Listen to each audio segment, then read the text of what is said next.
En attendant, une dernière question pour clôturer ça, l'aspect sportif. Je vais vous la poser à tous les quatre. Est-ce que vous pensez qu'on est en crise là, Manu? Non. Non? Ok. Malheureusement, non. Malheureusement, pourquoi? Parce que le contexte, on s'habitue. Ouais. Ah. Jonathan. Moi, je rappelle, hein, les défaites, 3 défaites consécutives et 4 défaites en 5 matchs. Je vais y arriver. Moi, je pense qu'on est à notre place, on est 8e au classement. Enfin, voilà, je vois pas de crise. À la Coupe d'Europe, on savait très bien qu'on allait encore faire un fiasco, de toute façon, vu l'effectif, vu tout ce qui s'est passé cet été. Donc, voilà. Enfin, il n'y a pas de surprise, hein, franchement. Tu vois, Jonathan, dans ta réponse, je partage quelque part malheureusement, et ça se sent au stade aussi. Ça, je trouve, c'est pas logique. Et on l'avait dit il y a quelques mois de ça, avant la Coupe d'Europe, et ça se passe exactement comme on avait dit. On n'est pas prêt pour aller en Coupe d'Europe à un certain niveau, et il n'y a rien qui se Ça passe. pousse pas derrière. Donc... T'imagines 3 défaites consécutives, oui. 4 défaites exact. en 5 matchs. Pour moi, on est en crise. Mais Élise, exact. Ouais. crise ou pas crise? Non. Non, on n'est pas en crise de résultats. Non, mais parce qu'on est dans une Ligue 1 où avant le match, Nice était 17e et en nous battant, ils reviennent à notre hauteur. Donc tu dois avoir 3 points tu dois avoir 3 points qui séparent le 6e du 18e. Mais parce que je regarde un peu les autres équipes qui ont démarré fort, même si c'est pas une excuse. Mais Saint-Étienne marque le pas, Rennes ne gagne plus, l'OM ils sont pas tellement mieux que nous en Coupe d'Europe.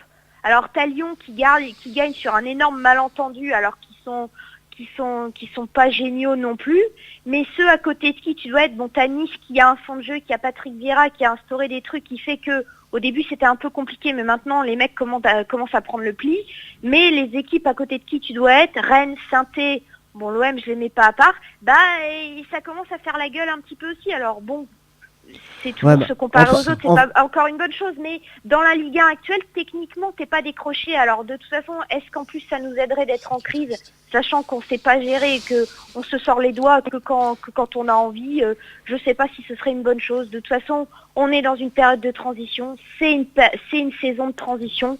Moi, cette saison, tout ce que j'espère, c'est de sauver un peu d'honneur en Coupe d'Europe et de me maintenir en Ligue 1. Moi, je vois pas plus loin. On est au mois d'octobre, si vous êtes résigné. Non, mais comme disait moi, j'ai cette vision. Tu vas changer de propriétaire, tu vas changer de vision du club. Ils vont terminer la saison du mieux possible et ils vont instaurer d'autres choses l'été prochain. Rien ne bougera véritablement. Tu peux ajuster au mercato d'hiver, mais tu fais pas de gros coups. Donc, moi, je veux juste finir cette saison du mieux possible. Et qui sait si Ricardo sera encore l'entraîneur l'année prochaine? Manu, et après Jonathan, et après je pense que le mot crise est un peu sévère. Tout simplement, c'est la Ligue 1 qui est en crise. C'est le football français, notre championnat qui est en crise parce que c'est compliqué. On a Paris qui est loin devant. On a des équipes qui n'arrivent pas à suivre. Donc derrière, c'est un peu débrouillez-vous. Prenez ce que vous avez à prendre. Et tout simplement, voilà, on s'est habitué à ça aussi. Donc Bordeaux n'est pas en crise, comme disait Élise. On gagne 2 matchs et on rejoint Lyon et Marseille. Donc ça ne veut rien dire maintenant. Il faut les gagner. Et puis on se bat sur le terrain parfois. On se bat sur le terrain. Oui, alors moi ce que je remarquais, c'est que notre combativité ne gomme pas toutes nos lacunes techniques oui, mais pour moi, et d'organisation collective. C'est une équipe qui a abandonné, qui ne joue quasiment plus. D'accord. Nico, avant on n'avait ni la technique ni l'esprit. Donc petit à petit, parce que moi typiquement ce genre de match où les défaites on les prend pas avec 10 000 buts d'écart, mais il n'y a pas si longtemps on aurait pu en prendre 3-4 dans la musette parce qu'on aurait complètement lâché.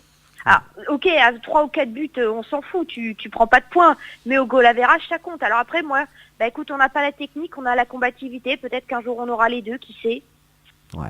Jonathan, tu voulais ajouter quelque chose sur cet aspect Oui, c'est parce que tu parlais de crise. Je sais qu'il y a 10 ans, on aurait perdu 3 matchs, on aurait dit ouais, c'est la crise à Bordeaux, parce qu'à l'époque, à Bordeaux, on jouait le haut de tableau et on avait de l'ambition. Maintenant, il faut savoir que ce club est rentré complètement dans le rang dans le foot national.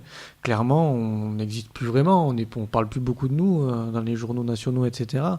La période Laurent Blanc, après ça, depuis, ça fait quand même 8 ans qu'on se cherche. Élise nous dit qu'on a une période de transition, beaucoup le disent.